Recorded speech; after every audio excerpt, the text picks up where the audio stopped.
clairement, en ce moment, et notamment dans le domaine numérique, on va avoir énormément de réglementations qui vont entrer en vigueur. Que ce soit sur les aspects IA, mais aussi cybersécurité, on a vraiment une inflation donc, qui part de la réglementation données, RGPD, et puis qui va se développer de manière plus générale, toute activité, tout secteur confondu sur la cyber. Clairement, les entreprises ont tendance à appréhender ça dans un premier temps comme une contrainte en premier lieu. Pour autant, ce qu'il est indispensable d'avoir en tête, c'est que ces réglementations-là, elles sont aussi un facteur d'innovation, parce que c'est un moyen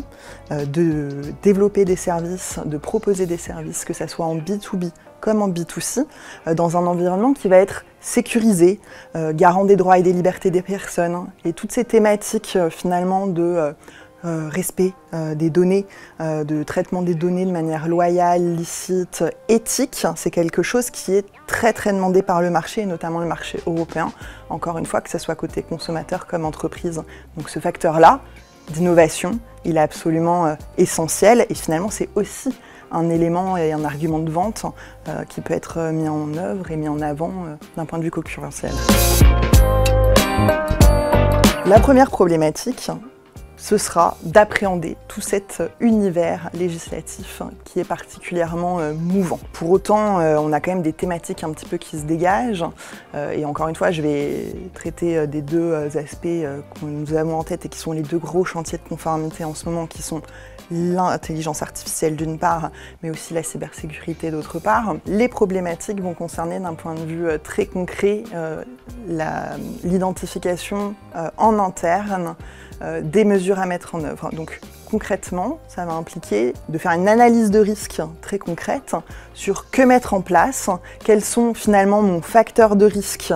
en interne, que ce soit d'un point de vue de sécurité, quelles sont mes failles, quels sont les aspects notamment métiers indispensables pour pouvoir mettre en place des moyens d'action, et notamment d'un point de vue de compliance pour cibler finalement ce qui est indispensable.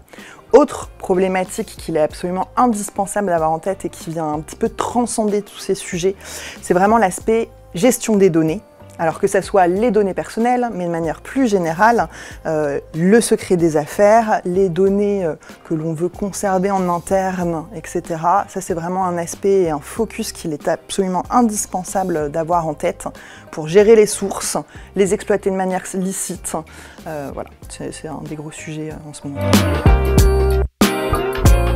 Très clairement, sur ces sujets du numérique, on a des feuilles de route qui s'imposent. J'aurais tendance à dire, même si c'est un petit peu évident, que dans un premier temps, et notamment au regard des réglementations, ce qu'il est indispensable de mettre en œuvre, c'est la formation. Pour que chacun au sein de l'entreprise, de la classe dirigeante finalement aux utilisateurs, on ait vraiment conscience des risques,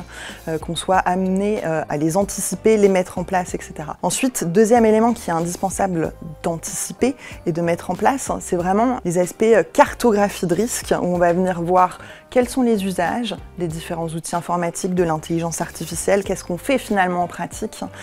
et est-ce que l'usage est considéré comme étant risqué ou non, pour ensuite pouvoir dérouler un petit peu le mode de fonctionnement plus réglementaire et juridique, identifier les obligations qui s'imposent à tout un chacun, et le dupliquer en interne au sein de l'entreprise, que ce soit au travers d'une adaptation de la gouvernance, de la mise en place de politiques, etc.